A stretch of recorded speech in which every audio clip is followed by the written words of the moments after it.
Death. Why death is very important to see actually.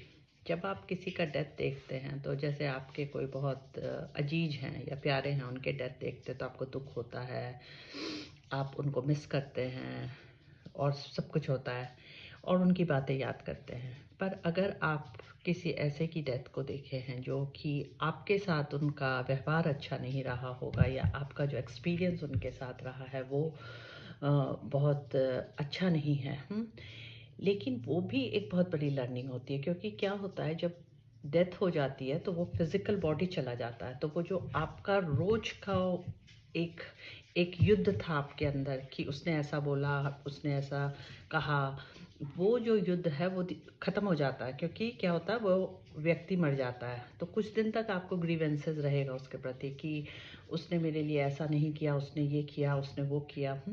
पर वो grievances धीरे धीरे क्या होता है, समय के साथ अगर आप उस पर ध्यान दीजिएगा तो वो मूव हो जाता है और वो ग्रीवेंसेस के बाद वो थोड़ी समझदारी आप में आने लगती है कि शायद इस वजह से, और वो जो बातें जिस चीज़ के लिए आपके मन में इतनी कटुता थी या टॉक्सिक भरा हुआ था वो धीरे धीरे घुलने लगता है और आप समझने लगते हैं कि लाइफ इज़ लाइक दिस. या जिस चीज़ को हम दिमाग में बैठे हैं, जब तक फिज़िकल बॉडी प्रेजेंट नहीं है तो हम उस चीज़ को धीरे धीरे, हमारी जो पकड़ होती है ना वो कमज़ोर हो जाती है और वो धीरे धीरे घुलने लगता है.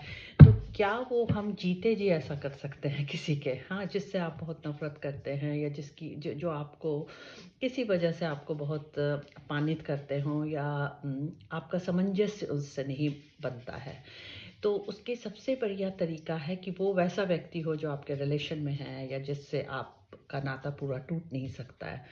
तो आप ये सोच सकते हैं कि आप यहाँ उसको आज़ाद कर सकते हैं. और जब यहाँ आप उसको आज़ाद करेंगे तो आपका जो इमोशनल बैगेज है उस आदमी के साथ वो कम होने लगेगा, और जब वो कम होने लगेगा तो आप अपने बॉडी में ये फील कीजिएगा कि थोड़ी एनर्जी फील कीजिएगा. क्योंकि क्या होता है, जब हम कहीं अपनी एनर्जी जिसमें कि क्रिएटिविटी में लगा रहे हैं या किसी चीज़ में लगा रहे हैं तब हम ग्रो करते हैं. पर अगर हम अपनी एनर्जी इसमें लगाते हैं कि उसने ऐसा कहा, उसने वैसा कहा, how dare he, how dare she, so you know वो जो संघर्ष है वो हमारा बहुत ज़्यादा शोषण करता है. मतलब हमारी एनर्जी बहुत ज़्यादा लीक होती है उसमें. तो यही कहना चाहती थी कि क्या आप किसी को जीते जी फिजिकली आप अपने दिमाग से निकाल सकते हैं. You can still be in contact with that person, but you can still feel that you are free from their views, their thought, their thing. So death जो है वो आपको एक इंसाइट देता है. तो डेथ जब भी किसी की होती है आप ये ज़रूर सीखिए कि वो क्या सिखा के गया है, क्योंकि at the end of the day we are also going into that path. तो वो आपको क्या सिखा के गया है. Love you all from deep love.